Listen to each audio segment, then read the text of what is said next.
ಲಕ್ಷಾಂತರ ರೂಪಾಯಿ ಕೊಟ್ಟು ಕಾರ್ಗಳು ತಗೋತೀರಾ, ಲಕ್ಷಾಂತರ ರೂಪಾಯಿ ಕೊಟ್ಟು ಬೈಕ್ಗಳು ತಗೋತೀರಾ, LED ಲೈಟ್ಗಳು ಎದ್ದದು ಹ್ಯಾಲೋಜಿನ್ ಬಲ್ಬ್ಗಳು ಹಾಕೊಂಡು ನೋಡೋರು ಕಣ್ಣು ಕುಕ್ಕಬೇಕು, ಎದುರುಗಡೆ ಬರೋರಿಗೆ ಕಣ್ಣೇ ಕಾಣಿಸ್ಬಾರ್ದು, ಆ ಥರ ಹೈ ಬೀಮ್ ಹಾಕೊಂಡು ಜಡ್ಕೊಂಡು ಹೋಯ್ತಾ ಇರ್ತೀರ, ಎದುರುಗಡೆ ಎಲ್ಲಾರ ಬಿದ್ದು ಸಾಯ್ಲಿ ಅಂತ. ನೋಡ್ರಿ ನಮ್ಮ ಕಾಲದಲ್ಲಿ ಕಾನೂನು ಹೆಂಗಿತ್ತು, ಲೈಟ್ಗೆ ಅರ್ಧ ಪೇಂಟ್ ಮಾಡಬೇಕಿತ್ತು, ಇಲ್ಲ ಅಂತಂದರೆ ಫೈನ್ ಹಾಕೋರು.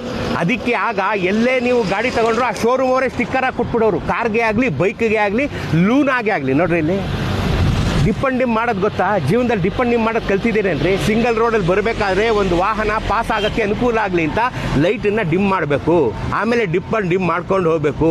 ಅದೆಲ್ಲ ಗೊತ್ತೇ ಇಲ್ಲ ನಿಮಗೆ, ಸುಮ್ಮನೆ ಚೆಚ್ಕೊಂಡು ಹೋಗ್ತಾ ಇರೋದು. ನಿಮ್ಮ ಕಾರ್ 100ರಲ್ಲಿ ಹೋಗುತ್ತೆ, 120ರಲ್ಲಿ ಹೋಗುತ್ತೆ ಅಂತ. ಎದುರುಗಡೆ ಬರೋರ ಮೇಲೂ ಸ್ವಲ್ಪ ಕನಿಕರ ಇಟ್ಕೊಳ್ರಿ, ನಿಮಗೂ ಅದೇ ಥರ ಆಗುತ್ತೆ ಅನುಭವ ಅನ್ನೋದನ್ನು ಮರಿಬೇಡಿ. ನಿಮ್ಮ ಕಾರ್ಗೆ ಇದನ್ನು ಹಾಕೋದನ್ನು ಮರಿಬೇಡಿ, ನಿಮ್ಮ ಬೈಕ್ಗಳಿಗೆ ಈ ಥರ ಅರ್ಧ ಸ್ಟಿಕ್ಕರ್ ಹಾಕೋದನ್ನು ಮರಿಬೇಡಿ. ನಮ್ಮ ಕಾಲದಲ್ಲಿತ್ತು, ಈಗ ಯಾಕೆ ಸರ್ಕಾರದವರು RTOದವರು ಇದನ್ನು ಮರೆತುಬಿಟ್ಟಿದ್ದಾರೋ ನಂಗೆ ಗೊತ್ತಿಲ್ಲ. ಸರ್ಕಾರದವರೇ ಎಲ್ಲ ಕಾರುಗಳಿಗೆ ಬೈಕುಗಳಿಗೆ ಈ ಥರ ಅರ್ಧ ಸ್ಟಿಕ್ಕರನ್ನು ಅರ್ಜೆಂಟಾಗಿ ಹಾಕಿಸಿ ನಮ್ಮ ಜನ ಹುಚ್ಚಿಡಿದವ್ರಂಗೆ ಗಾಡಿಗಳು ತಗೊಂಡು ಹುಚ್ಚೆತ್ತದವ್ರಂಗೆ 100-150 ಗಾಡಿ ಓಡಿಸಿ ಜನರ ಅಪಘಾತಕ್ಕೆ ಕಾರಣರಾಗಿ ಜೀವಗಳನ್ನ ಬಲಿ ಕೊಡ್ತಾವ್ರೆ. ಇದನ್ನು ಮೊದಲು ಮಾಡಿಸಿ. ನೋಡ್ರಿ ಹೆಂಗಿದೆ